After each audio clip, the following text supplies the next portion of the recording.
How's it going, everyone? Welcome back to Lion's Den. We are over here at NPR. Yeah, making some use of my tax dollars here. Food stamps for soda. Time to end $1 billion subsidy for sugary drinks. Yes, I think so. I won't bury that lead. Yes, I think so. Let's go down here. If you peer into Americans' grocery carts, you're unlikely to see a mix of foods and beverages that make for an ideal diet. And this is true for many of the nearly 42 million who receive food stamps, too, otherwise known as SNAP. According to a 2016 report from the U.S. Department of Agriculture, sweetened beverages, including soda, are among the most commonly purchased items by recipients of the SNAP program. SNAP households spend about 10% of food dollars on sugary drinks. Holy shit.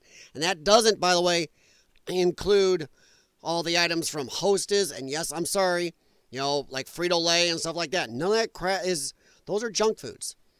I'm not saying you shouldn't have them. I'm saying that maybe my tax dollar shouldn't pay for it. I don't ask anybody to pay for my crap. I'm just saying. You can, so we'll dig in here. Sorry. I'm in a meander mood today. I am in such a meander mood. It's Monday. That's what happens. Let's see. 10% on sugary drinks, which is about 3 times more than the amount they spend on milk. And I looked it up. It's also more than they spend on all other drinks combined. Not just milk. Sugary drinks. So it's up there. In New York City alone, as we've reported, this translates into more than $75 million in sugary drink purchases each year, subsidized by U.S. taxpayers. So $75 million in New York alone, and that's, once again, not talking about Hostess. I love you. I love you, Twinkies. Love you some cupcakes. Oh, I do love them cupcakes. And I do like a good sugar. Pepsi made it real sugar. But I do love me Doritos. But if we're talking about taxpayer dollars and keeping people healthy on SNAP, that's a lot of money, folks. That's just that much on just pop, pretty much, in New York in a year. Given our biological attraction to sugar, perhaps it's not a surprise, our collective sweet tooth, which was shaped by evolutionary forces, extends far beyond SNAP households. In general, non-SNAP households spend almost as much on sweetened drinks. Almost. So if you got to pay for it yourself, you actually spend less. Look at that. About 7% of food purchases according to the USDA. And once again, even with these people, we're not including the Doritos and all the other stuff. And I'm not picking on Doritos. I'm just saying. Sorry, Frito-Lay. You make some good stuff, but it is not exactly nutritious. About 7%. But I do notice, hey, even a 3% drop is a decent amount when you think nationwide. It's when people have to pay for it themselves. They don't pay for it as much. The health stakes are high. However, since taxpayers foot the roughly $70 billion bill for SNAP each year, critics question whether it makes sense to support the purchase of sugary drinks, which have been shown to play a significant role in weight gain and onset of diabetes, type 2 diabetes, which is a problem, especially in kids today.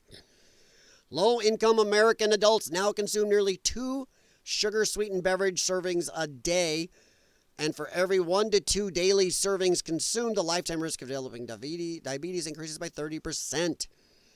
According to a paper published this year by Harvard adjunct public policy professor, that's a mouthful, Robert Parlberg and collaborators in the Journal of Society.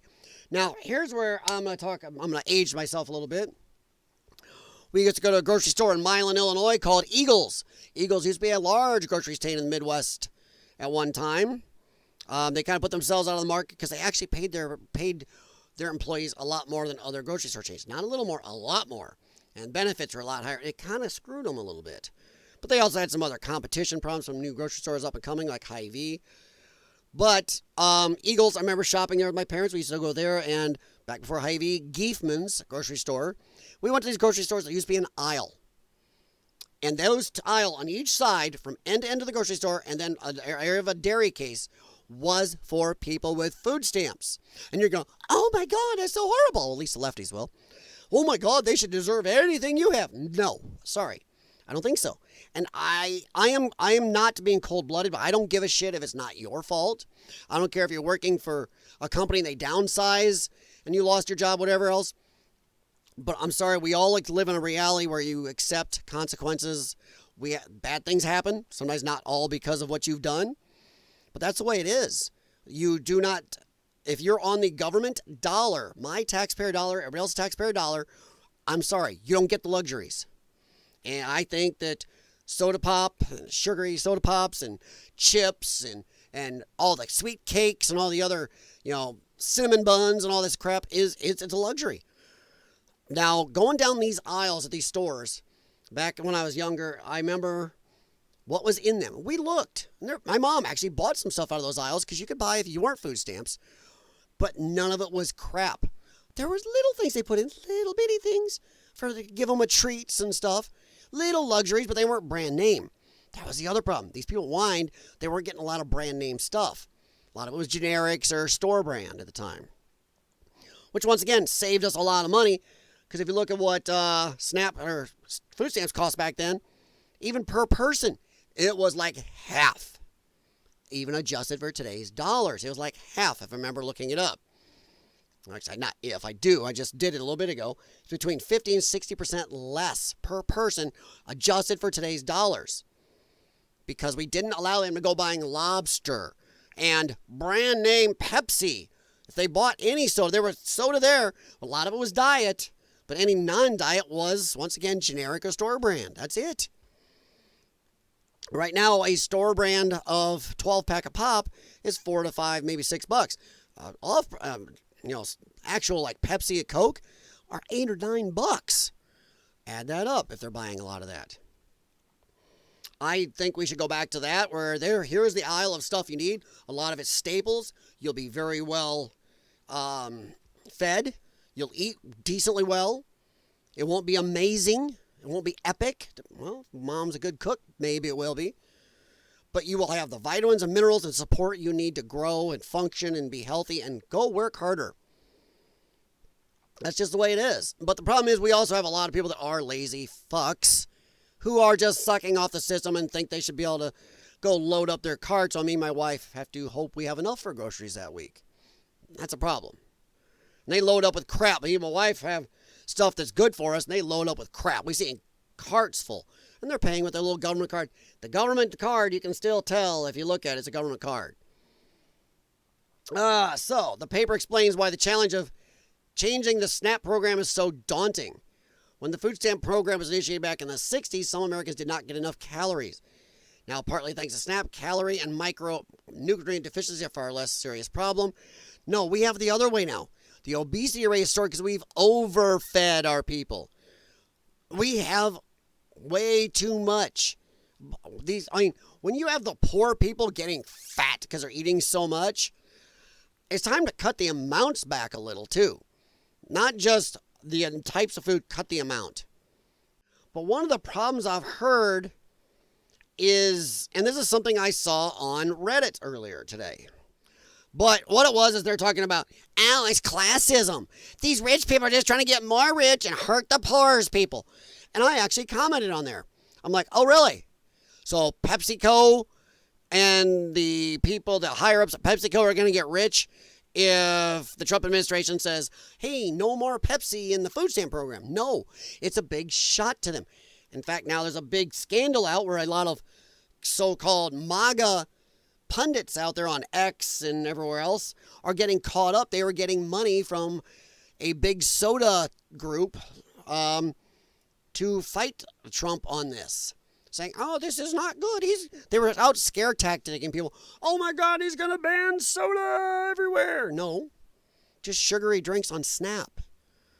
So now a lot of these people are backpedaling and getting caught, and some of them are people I really kind of liked. Oof.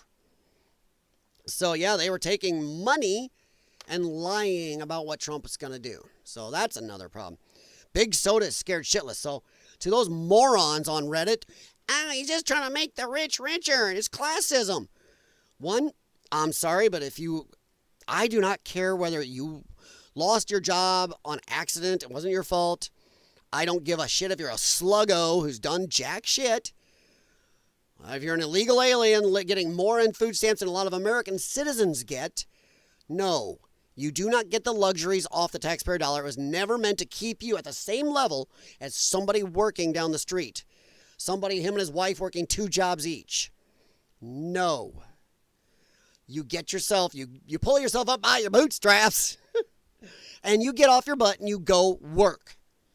Get yourself off of it. Then you get the lobster. Then you can have your Coca-Cola. You can have your Cheetos. That's the way it is. I'm sorry. Life is not, no matter what happens, I deserve to have everything everybody else. They are pushing equity over equality. That's the leftism. Equity. Everybody should be the same no matter how hard they work. Today, the grasshopper and the ant. The ant is the bad guy. The grasshopper's a good guy. But yeah, that's all they talk about. I saw on Reddit was classism. The rich trying to hold the poor down. A lot of these rich people own companies who are giving these junk foods to the SNAP program, or SNAP program is allowing their junk foods in. And why do you think that is? Hey, RFK is threatening to get rid of it because he's noticed a lot of these big companies, PepsiCo, Coke, and all the others, are giving money to the SNAP program. They lobby them. And they don't want to say no because that's money coming into their programming. Oh, sorry, too bad. Time to eat healthy. You don't like it? Fuck off. Buy your own food. I know I'm cold, but buy your own food.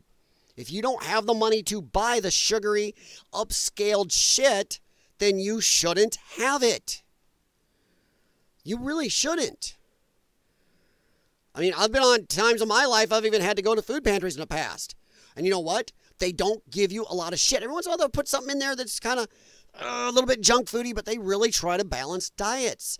Better than the SNAP program does. They understand, one, that you need to eat right. And I'm tired of hearing this other falsehood. Oh my God, it's too expensive to eat right. I actually heard this on, sorry, I'm looking and trying to keep I had a message from my dad. I heard this on, I'm sorry to say this, on The Quartering a little bit ago. They were talking about it, and, it's just too expensive, one of them was saying, to get the good food sometimes. Bullshit. Bullshit. There are Aldi stores all over this country. There are stores like Aldi. There's Save-A-Lot. There's a lot of cheap stores. You don't, and I'm sorry, you can buy a bag of carrots at Aldi for like $1.60, $1.20, something like that. A whole bag of flipping carrots. Peel a carrot, eat a carrot. I bought a bag the other day and I'm cooking them and making, I love cooked carrots. Holy crap, it's not expensive. You go down the produce aisle at Aldi, that stuff is cheaper than all the good nasty foods that people are buying, even the Aldi brands. So I'm tired of this falsehood. It just costs too much to live healthy. The crap food is cheaper and it's easy to buy. No. Bullshit. Bullshit. And I'm going to say it again. Bullshit. Anybody, come on, comment below. Let me know. You ever got an Aldi near you? Do you shop at Aldi? Do you shop at some of the lower price stores? Hell, do you shop at Hy-Vee or Jewel or any of your other big chain stores? Even at Jewel near us, their produce is very reasonably priced. They have multiple levels, not the super organics, but average produce is pretty cheap compared to, once again, the other crap foods. I mean, dude, a case of Pepsi or a 12-pack of Pepsi is like $9. Sorry, Pepsi, I'm not trying to throw you under the bus here, but it's $9. You can go over to Jewel's produce department and buy a lot of good produce for $9. It's choices. Remove the choice of the shit foods. That isn't it. When people can't control themselves, they're getting porky and fat and diabetic on our SNAP program, which then also rolls over into our welfare medical programs. No, it is time to get healthy. If you want to work for it and buy it yourself, fine. If you can't, I'm sorry. I've been there more than once in my life. We've trimmed back to just basics multiple times. We don't buy a lot of fancy crap now. So, hell, even my energy drinks I have. I'll buy the Aldi brand a lot of times, but I always buy, once again, sugar, no sugar. Maybe just cut the sugar, guys. There's sugar substitutes that are just taste almost exactly like sugar. But no, that is my problem. As my stance on this, I do believe we should go back to the one aisle in the grocery stores that used to be when I was a kid. I believe we should cut the sugary stuff, the crap stuff, the high carb stuff. It should be stuff that your body needs. Make sure we get all the vitamins and minerals and stuff that gives you some energy and protein. You know, a big block of Velveeta, whatever. You know, the off-brand Velveeta. I remember my mom buying it as a kid. We had times when we were tough. But yeah, that is my stance on it. I know this is a little long. Sorry. If you made it this far, let me know what you think. Do you think not just sugar sodas, that all the crap food should be removed? It should be the staples, the basics, the needs to be healthy, not get fat and diabetic, and then go onto our medical system and cause a problem too. But let me know what you think below. I'm going to hop out of here. Thanks for stopping by, and I will talk to you later.